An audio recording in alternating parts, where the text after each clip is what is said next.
Good morning, everyone. Today, we have with us our guest of honor, Mr. Kishore Jayaraman, President, India and South Asia, Rolls-Royce. Respected Director, Dr. Manoj K. Tiwari, Sir, Dean Student Affairs, Dr. Hema Date, Ma'am, Honorable Faculty Members, Officers and Staff of NITIE, and student participants. It is with much pride and elation that I welcome you all to the flagship leadership talk series of Avathan 2021 Prerana Business Meet, where the industry leaders share lessons and experiences from their life to prepare management students for their future. The theme for today's session is Adaptive Leadership in Uncertain Times with our distinguished guest, Mr. Kishore Jayaraman, President of Rolls-Royce India and South Asia. Mr. Kishore has over 3 decades of leadership experience across various sectors, geographies, roles, and has been with Rolls-Royce for almost 10 years now. Sir, we are honored to welcome you on this NITIE platform. The National Institute of Industrial Engineering was established in year 1963 by the Government of India and United Nations International Labour Organization. It was named the Center of Excellence in Logistics and Supply Chain Management in September 2021. The endeavor was to create an institution that would generate solutions to the problems of a competitively expanding industrial order and to upskill the next generation of techno managers. I would now request our Dean, Student Affairs, Dr. Hema Date, ma'am, to welcome our guest. Over to you, ma'am. Thank you. Very good morning to all of you. Honorable Chief Guest, Mr. Kishore Jayaraman, respected Director, Professor Manoj Kumar Tiwari, sir, Deans, my faculty colleague, and my dear students.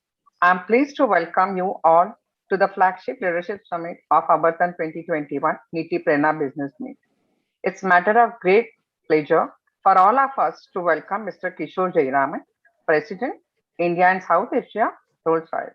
It is indeed enriching for us to have you with us today. Mr. Kishore has been instrumental in driving strategic focus and significant expansion across the Rolls-Royce Defence, civil aerospace, and power system business. A strong proponent of technology innovation, he led the establishment of Rolls-Royce digital and engineering capabilities in India that now contribute to global development projects. Prior to joining Rolls-Royce, Mr. Kishore held diverse leadership roles across markets at GE for 23 years, and his last assignment was as the President and CEO of GE's Energy South Asia. With an MS in Mechanical Engineering and an MBA, Mr. Kishore serves on several boards and is at the helm of industry committees and associations, with being a champion of leadership development and strategic ecosystem evaluation for the present and future. We at NITIE are very excited to have you here with us, sir. We are eager to learn from your experiences and wisdom. Without further ado, I welcome faculty moderator for the session, Professor Neeraj Pandey, to take it forward. Thank you, sir. Thank you, madam. And a very warm good morning to all of you. And we are so grateful to Mr. Kishore Jayaraman, sir, to join us for the talk today. And without any further much ado, I'll invite sir to his talk and followed by Q&A. So over to you, sir. Hey, thank you very much. Respected faculty, Dean of NITIE, it's a real honor to be here with you all today and share with you my experiences and share with you things that have worked, things that could have been better, and take it forward from there. So a couple of things before I start with my little conversation with you for the next 15 minutes. Number one is, even though digital is prevalent and digital is very good, there are interruptions that happen. So please bear with me if my internet should fail or something, I shall be right back, right? And the second one is that, these sessions are never the best unless people have questions and I can answer them. I can say everything that I want to say, but it might not be of any value to you. So I would suggest that I'll try for 15 minutes to give you a quick update about my leadership, about experiences, about Rolls-Royce. Then we can go anywhere everybody wants to go with a Q&A session. So if that's okay with everyone, without much further ado, I'll go forward myself. And, the first thing I'd like to talk about is about Rolls-Royce. Many people every day confuse us to be in automobiles. And if there's anyone in the audience here, I'm sorry to disappoint you, but we are not in automobiles. We are, purely a power propulsion company. And we power jet aircrafts, we power combat defense aircrafts, we power ships, And we are in the business of creating propulsion equipment. And so in the civil aerospace business, there are three businesses for us: civil aerospace, defense, and power systems. In the civil aerospace business, the wide body aircraft, as we call it, it has got twin aisles. It's a large aircraft, and we power those. We have 50% market share in that. And we don't power any of the narrow bodies. So because we don't power the narrow bodies, in India, you won't see a lot of Rolls-Royce engines flying you from Delhi to Bangalore or from Delhi to Mumbai or wherever. But if you're flying from India overseas, whether it's to Dubai or to Singapore or to London, you will be flying, there's a 50% chance you'll be flying on a Rolls-Royce engine. So that's our civil aerospace business, and we have a large services business behind it. And that's what propels Rolls-Royce PLC as one of the largest businesses. The second business for us is defense. We participate in defense aerospace, we participate in defense marine systems, and we participate in defense land systems. So in terms of the defense aerospace, we have combat aircraft, transport aircraft, and trainer aircraft. We participate in all those three segments in India. Jaguars for the combat. We have the C-130Js for the transport. We have the Hawks for the trainers. And then we also participate in the Coast Guard. We participate in the Navy. We are also able to power the aircraft carrier. Last week, the Queen Elizabeth class aircraft carrier was in India, and they were 60 miles offshore from Mumbai. And this was the first visit of an aircraft carrier to India, and they spent 3 days or a week in India, and they were going to go back sailing across other countries into back to Britain. That was powered by Rolls-Royce engines. Then when you go to our power systems business, which is also called as a Rolls-Royce solutions business, we are into power generation. If you're staying at the ITCs, or if you are flying anywhere in India, you would experience the backup power in the airports, the backup power in five-star hotels. They're all Rolls-Royce MTU engines, right? And the MTU engines also power the Coast Guard fast patrol vehicles. They are able to power the P-17 Alphas. They can also be used to power the aircraft carriers along with the marine turbines. So instead of talking to you about the Ghost, about the Wraith, or all those different cars, I hope that gives you a quick idea as to what Rolls-Royce is about in terms of who we are. Now, as I move forward on that, in India with Rolls-Royce, like I said, we participate in all the three businesses. And we have about 750 people here. We have 2 joint ventures, and we have always tried to be ahead of the curve everywhere. And one of the things that we think to be ahead of the curve today we have to do is we have to co-create technologies. It is not enough if you're able to sell our technologies developed somewhere else in the world. It is extremely important that we are able to co-create the technologies here in India, with India, for the globe. And I think that is what we are aiming to do as we go forward in defense. That is what we want to do in terms of marine technologies. And that's how we want to propel ourselves in India, positioning ourselves for the future. There's a reason why I say that, because when you talk about leadership, I think we'll come back to this point along the way. And, it is also extremely important to understand India.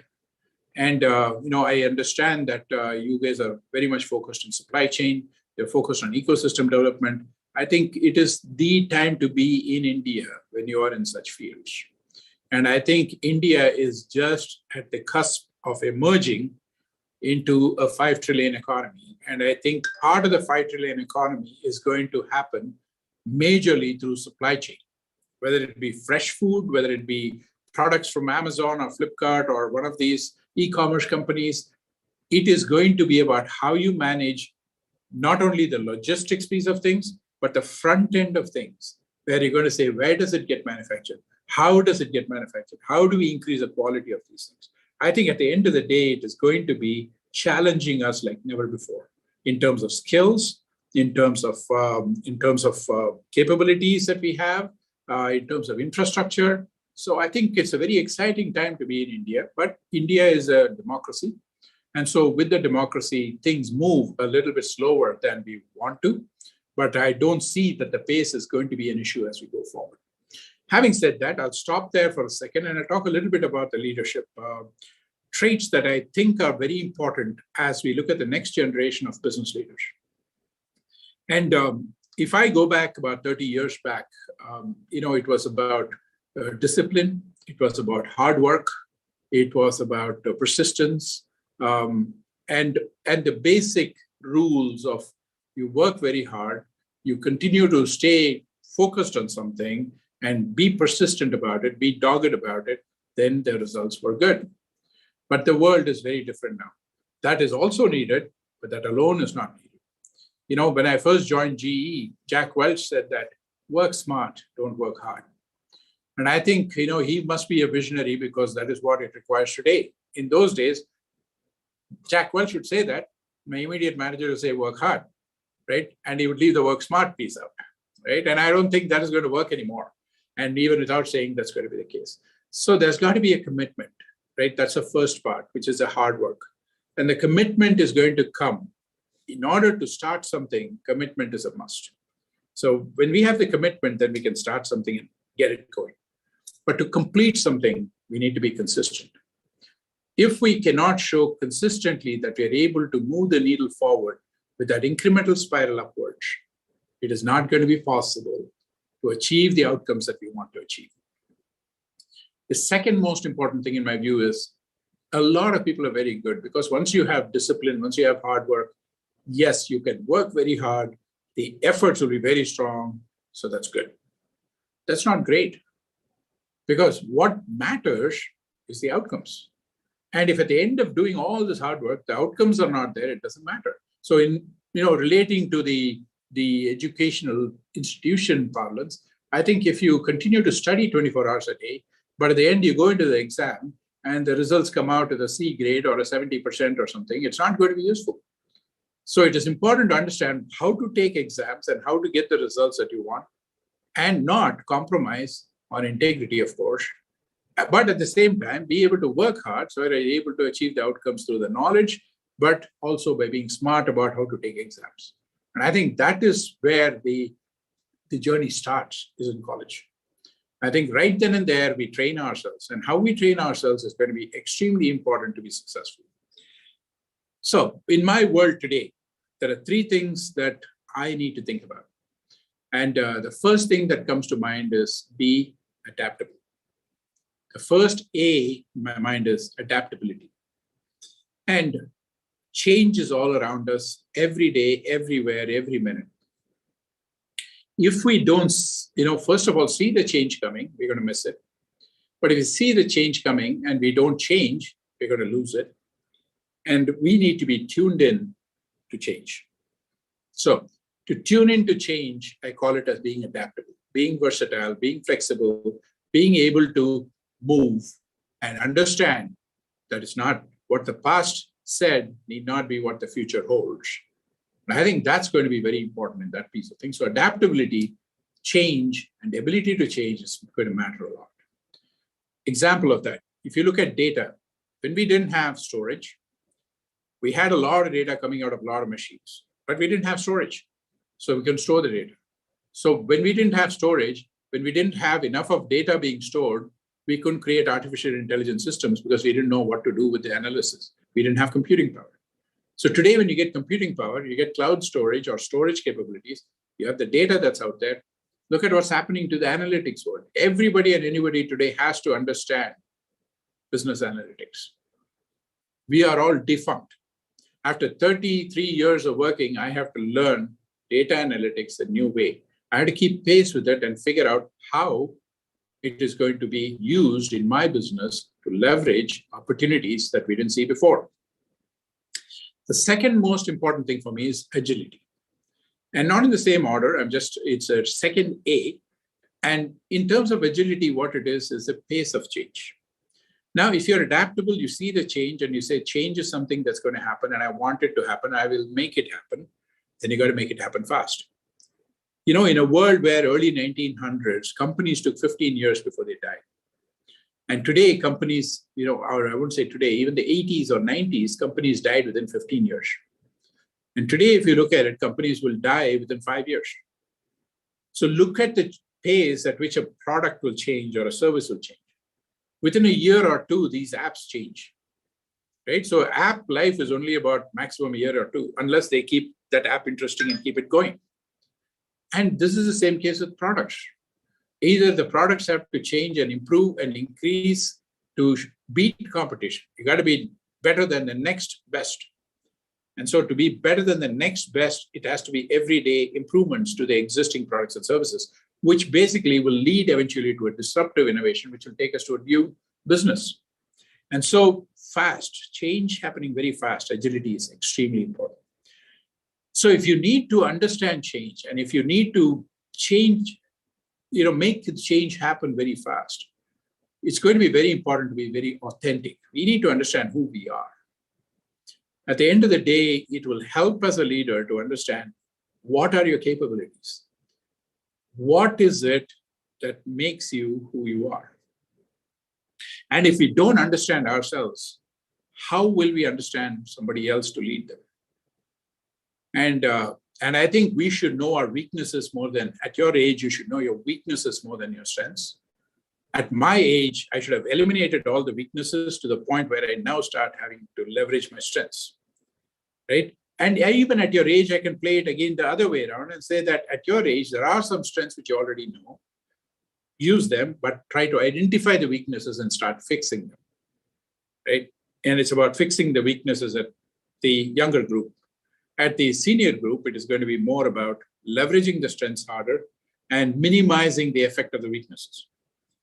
And I think it is going to become a very important thing that we understand these things. And everybody talks about authentic leadership, but practicing it is harder, way harder than preaching.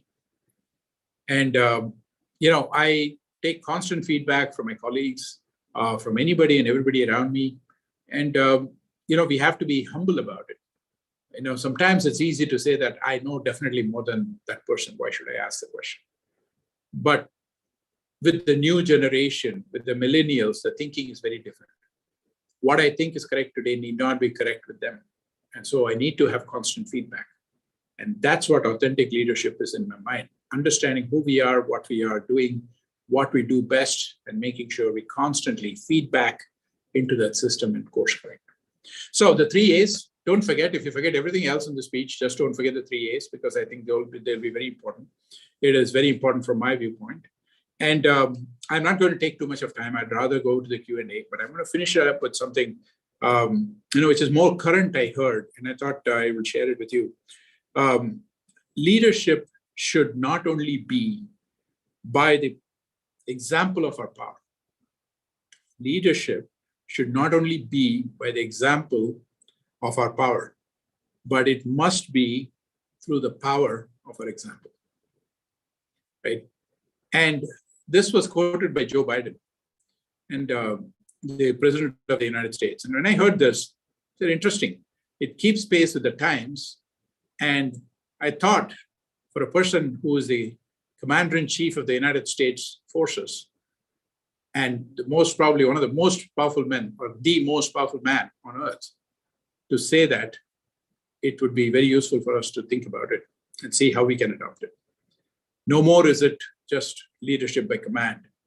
It is leadership by influence. It's leadership by coaching, mentoring. It's going to be a very different world. I'm going to stop right there. Thank you for this opportunity. And I will look forward to hearing your questions. Thank you, sir. Thank you so much for an insightful talk, and for the young boys and students who are there. And so there's a lot of learning there which they can take. And just to re-articulate what you said is that hard work and smart work both are necessary. And how do we really manage that? And adaptability and agility, and it's a order of the day. And how do we really navigate that very efficiently, fearlessly, take some of the courageous steps? So great thoughts there. So we've got some questions, and I'll start the question that today, as you said, that India is at a it is a great place to be in India, and we are really we are navigating challenges like supply chain in a very nice manner.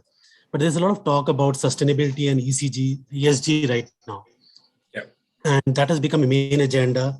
And recently, the US president, even our Indian Prime Minister has talked about it. So we're curious to know that how Rolls-Royce is taking on that aspect. Sure. As we speak, I think COP26 is happening in Scotland, and I believe that our Honorable Prime Minister is also there. And, and Rolls-Royce is a signatory to the UN race to zero emissions, right? To a net zero world is where Rolls-Royce is headed towards. We have set some very large goals of saying the entire company, our products, our services will all be net zero by 2050.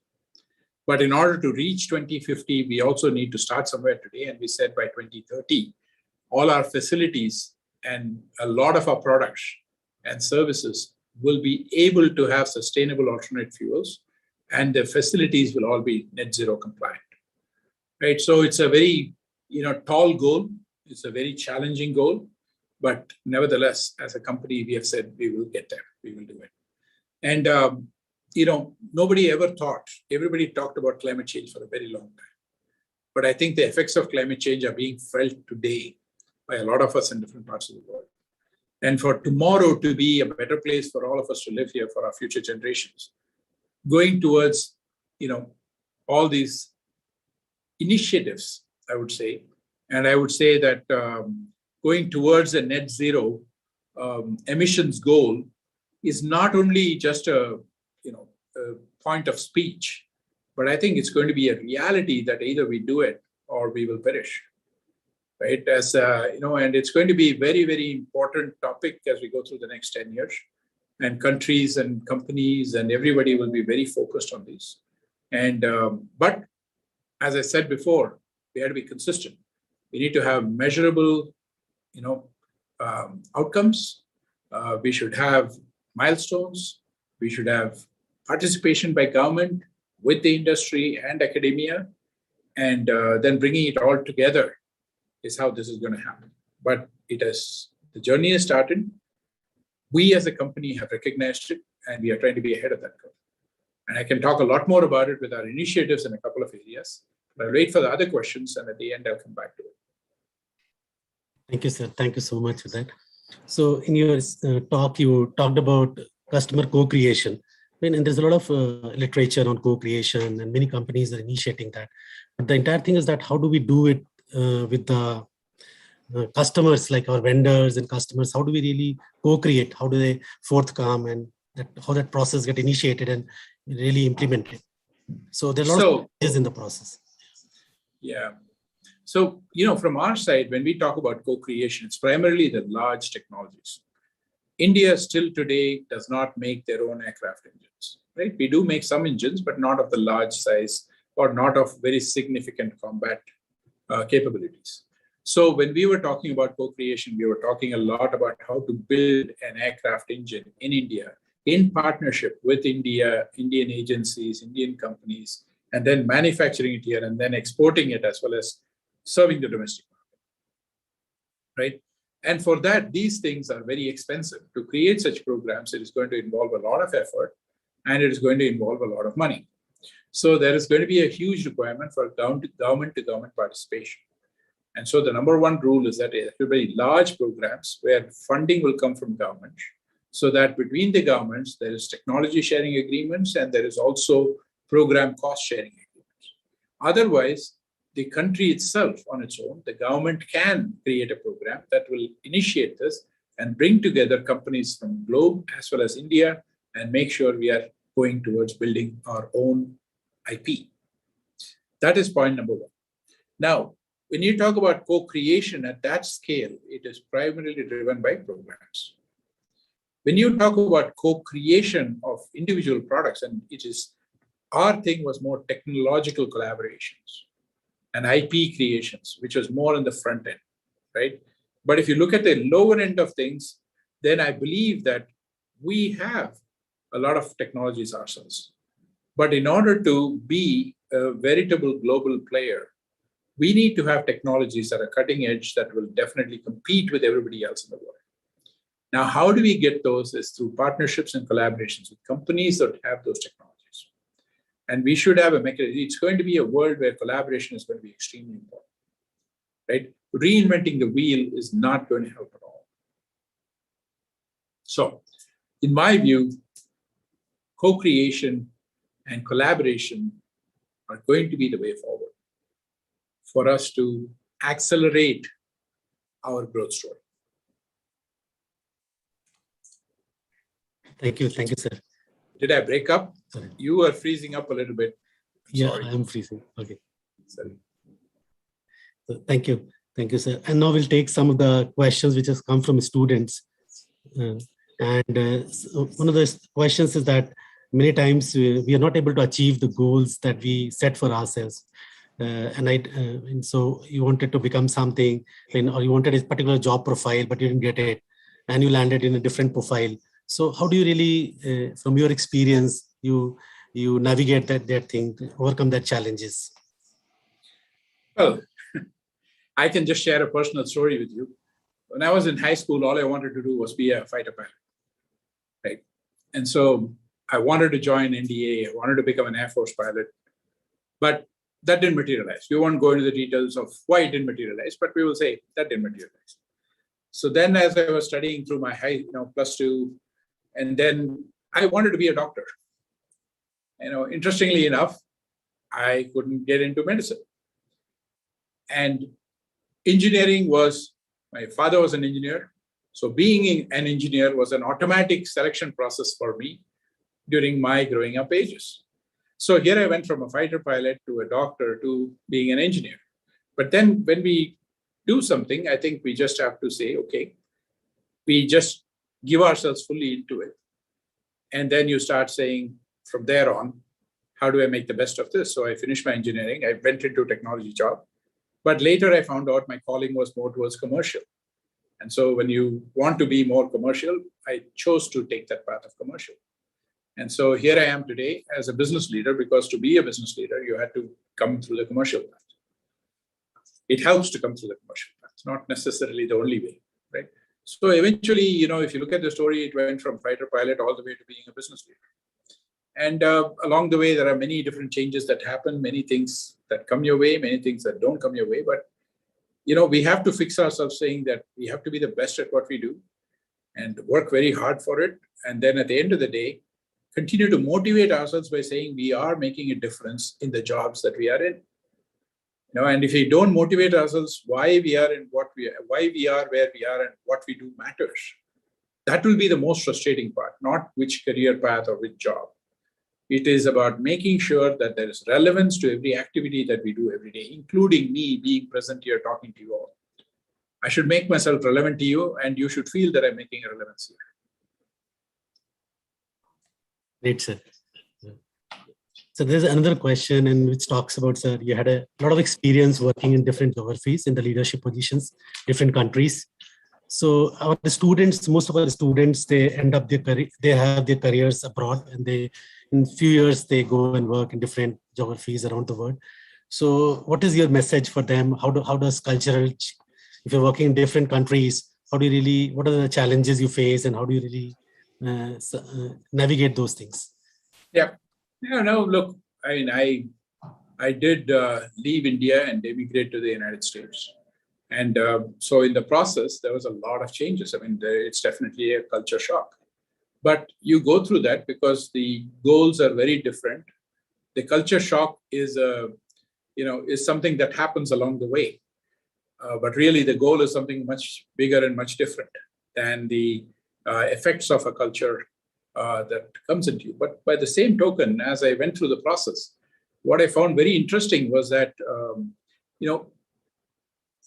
learning about new cultures and finding out what makes them work as a culture is itself a very beautiful thing.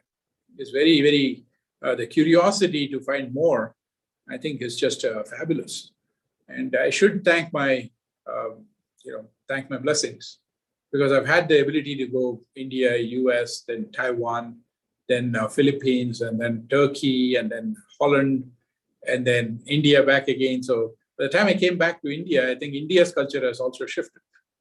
And I was relearning Indian culture, what I left back about 20 years back. But the point is, I think if you like it and enjoy it, I think there's nothing better than it. But if you say that I need to travel from here to the United States and go look for dal makhnis, that journey may not be so enjoyable, Thank you, sir. That was really great to listen. So there's a lot of talk about Industry 4.0, and many companies, they are investing into digital transformation, a lot of changes happening on the technology front. So are there something similar things happening at the Rolls-Royce in the sector working? Yeah, I mean, we said, it's good we came back to this point because we talked about all the storage. We talked about, the data availability, the computing power. So we have embarked on two big initiatives for ourselves as a company. Number one is digital, and number two is electrification. So to the effect of digital, we said we want our company to be, everybody should be digital first. Our 50,000 employees should be digital first. The second thing we said was we want to make sure that data that was looked at previously should all be re-looked at and should all be enhanced and utilized in such a way that we can be able to predict and prevent a lot of things that we were unable to do in the past. The third most important thing was to improve productivity by creating digital twins. So what we used to do by having to create a new factory, for example, then optimize the factory, we can do it through a factory, digitally creating a factory and then optimizing the factory digitally so that you're through the process about 70%. Then what you really have to do is fine tune it for the rest 30%. And similar to making a new engine, similar to any new process that we create. So I think there's a lot of value in our digital initiatives. We created R-Squared Data Labs, which has a very large presence for us in Bangalore. And we develop a lot of the algorithms here in Bangalore. We do the high-end work of it. And we do all the data analytics work with the data that we get from all over the world, both from our manufacturing processes and our service centers. And we are able to add value by giving solutions to them that will result in cost savings, that will result in failure prevention, increasing the reliability of our engines, improving the efficiency of our engines by changes that we have proposed based on analysis that has been done.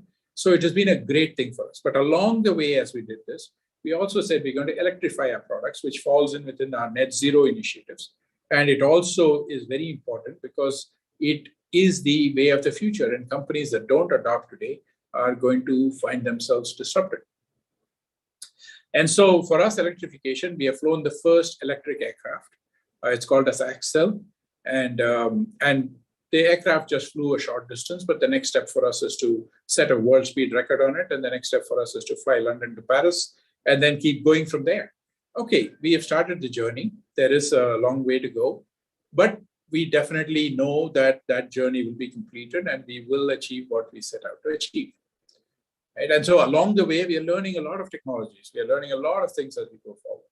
But as we learn, it is about quickly fixing it. And if something we fixed didn't work, then we fail fast, cure it fast, and move forward. So I think these two initiatives are front and center for us as a company as we go forward. Thank you. That's very interesting. So there's a lot of talk about local supply chains after the pandemic. So once the pandemic was over, and we felt that all the time we have been focusing on the global supply chains, the larger networks, but local supply chain became very, very important. So your take on that, the post-pandemic, how the companies, they're more trying to make the robust local supply chains? Yeah, well, before we become an exporter, it would help if we become less of an importer, right? And I think the pandemic has been a story where I think we have ourselves been taught that India has the capability to do things when we want to do things. And, we really have to make sure that we are able to serve our country's needs with our local supply chains first, number one. Number two is that if you want to get into the export supply chain, the global supply chains, I think we have to have very high levels of quality, very high levels of infrastructure capabilities. We do have very high levels of human capabilities, but that has to be paired with the infrastructure capabilities. That has to be paired with us being that much more competitive globally. Everybody in the world is going to want to ask the question, why should I go to this country? Not India, whether it be Vietnam, whether it be Taiwan, whether it be Philippines or China or India. That's the first question. So the question we have to answer to ourselves is why India? And if you can honestly answer the question, why India, then it should be not hard at all for many companies to come here and start producing here, right? And I think as all of us, as each and every one of us as Indians, we have to ask the question, how do we make that difference that will position our product or our service from India the best? And to know that, you need to know who is the best so that you can go after them and you can become the best. So first, you need to understand who is our competition, what do they do the best, why is it we are not able to do that? Then we need to go and fix that, and then we need to do that. And in certain areas, I find we are very ambitious. Ambition is a good thing. But if you don't have the wherewithal to reach that goal, because you've not thought it through as to what is required to achieve the goal, then the goal always remains a distant dream. That's my 2 cents on that. Thank you. Thank you. That was great, sir. So a lot of companies have a lot of academia tie-ups. So is Rolls-Royce also looking to some of the academia tie-ups, India and abroad? Yeah, as far as abroad goes, we participate with 37 universities globally. We spend about 1.2 billion pounds plus of research and development. And we also participate in the Catapult Centers in the UK, which is all advanced manufacturing capability centers. And so we have 5 of them in the UK, 1 in the US, and 1 in Singapore. And I think India can use a lot of those. We have our own variations of those, but I don't think we have a full-fledged government to academia to industry, some sort of a central organization that will take up complex challenges and give solutions out. So Indian Institute of Science does a little of it. Indian Institute of Technology does a little of it.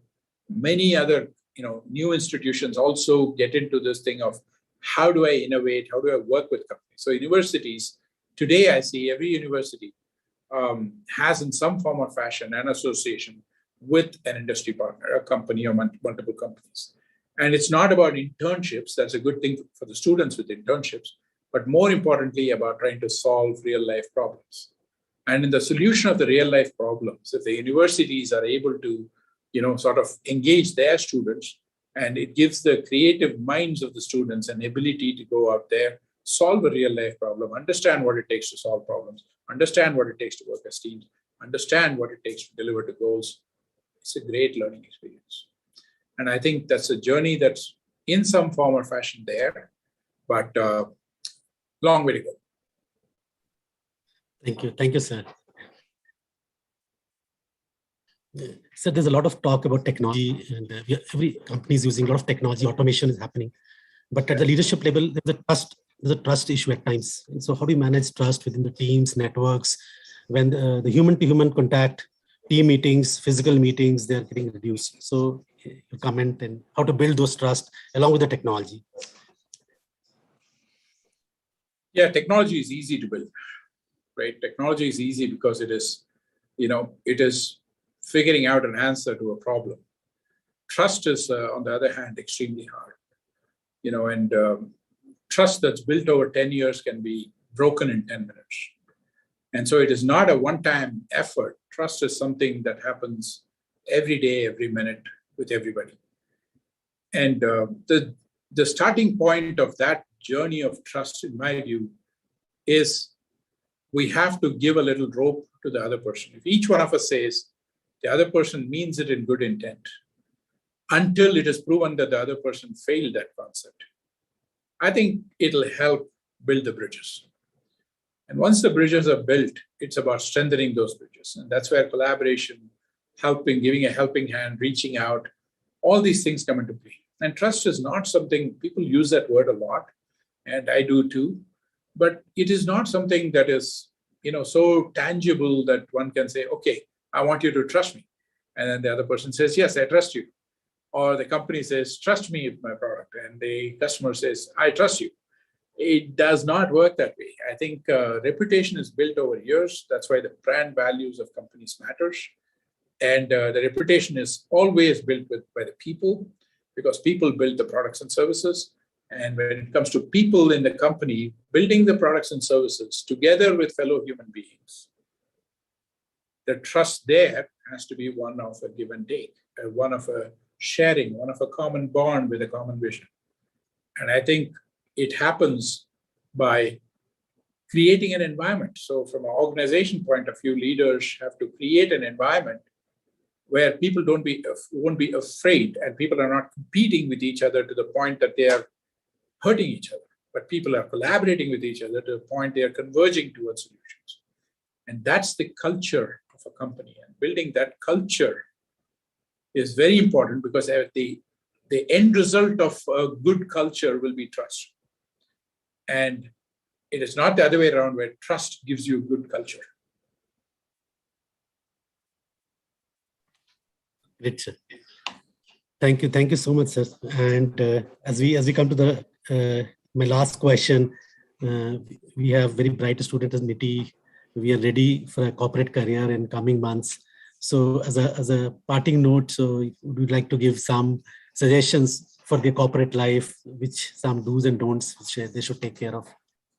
Well, I'm going to stay with what Jack Welch said, but only a little bit of a modification to it, to say, work hard and work smarter, right? I won't say work harder, but I would say work smarter. At the end of the day, there's only 24 hours a day, and everybody is capable of putting out 24 hours, right? But if everybody puts out 24 hours, the differentiation is going to be happening from the person who produces the most value in the 24 hours. And producing the most value will come through smartness, not just grunt work. Great, sir. Thank you so much. And it was so interactive. And our students, including ourselves, we have learned a lot. So thank you so much. And I'll pass on to the student coordinator, Atharva. Over to you. Thank you so much, Mr. Pandey. Really a pleasure to be here. Sir, it was an enriching experience to hear your words and gain such valuable insights on adaptive leadership. All of us definitely resonate with your words that for starting something, one needs commitment. However, to complete it, one needs to be consistent. And to get the best outcome, your theory of 3 A's, adaptability, agility, and authentic leadership, is something that we all resonated with. Thank you, sir, for your insightful answers and perspectives to some of the very interesting questions from our participants. We are privileged to have listened to your words of wisdom and valuable information today. I'm sure that all the students are very grateful for the same. I'd like to thank our Professor Neeraj Pandey sir for seamlessly moderating the Q&A section. I now respect our respected Dean Student Affairs, Professor Hema Datte ma'am, to share some of her thoughts. Ma'am's contribution to academia has been invaluable. She has also been pivotal in the establishment of Center of Excellence at NITIE Mumbai. Over to you, ma'am. Thank you. It was quite enriching session, and it was such a great learning for me, and I'm sure for all the students also. Sir, we are really honored to have you here on our virtual platform. And I'm really thankful to you for accepting our invitation and sparing some your spacious time and guiding our students. It was a great learning, and in a very simple way, you have explained 3 A's, which are the success keys of leadership.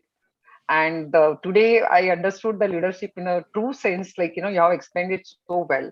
How agility is important for the business and in a personal life, and how agility and the product life cycle are actually driving the innovation. That also was really a great learning for us.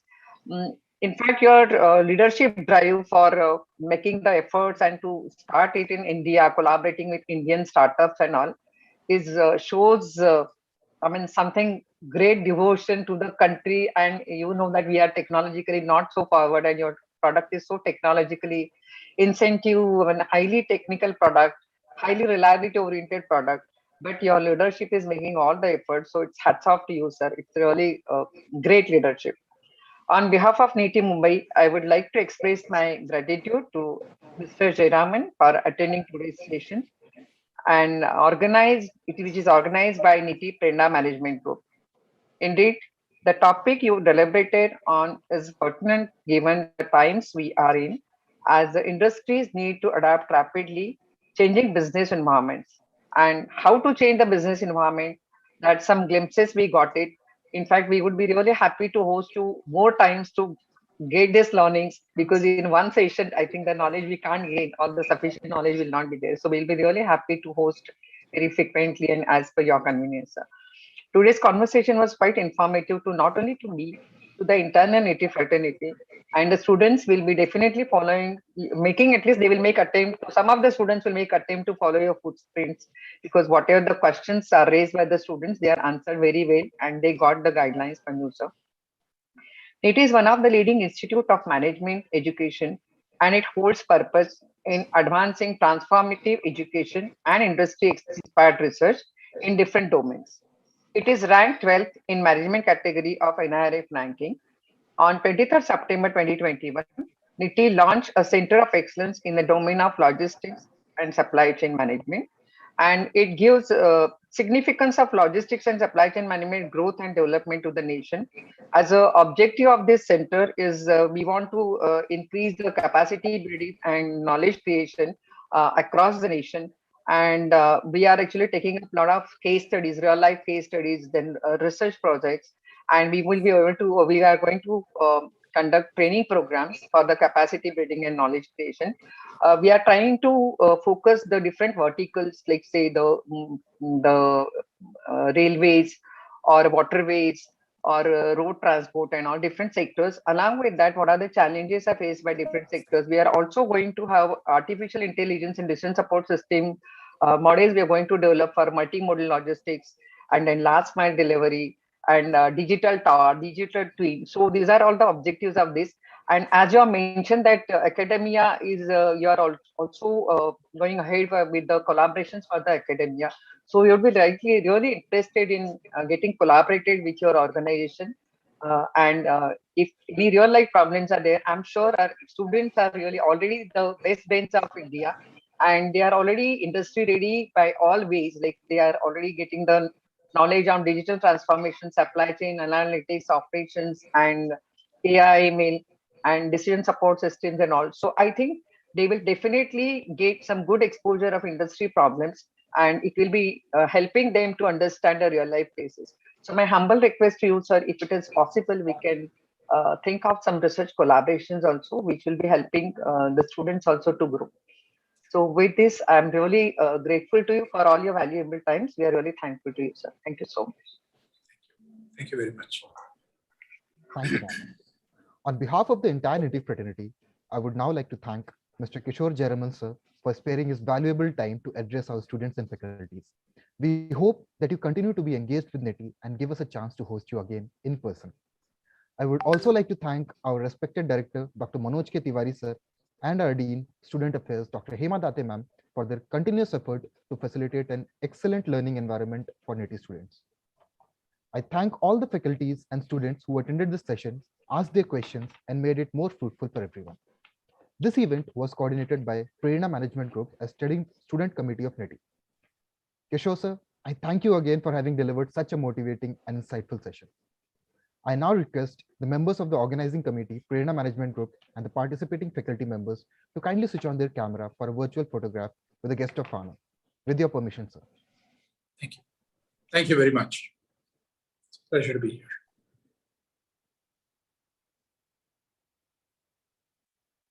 Atharva, please let us know when the photograph is taken. Yes, Rahul, Ashish, we are good to go offline.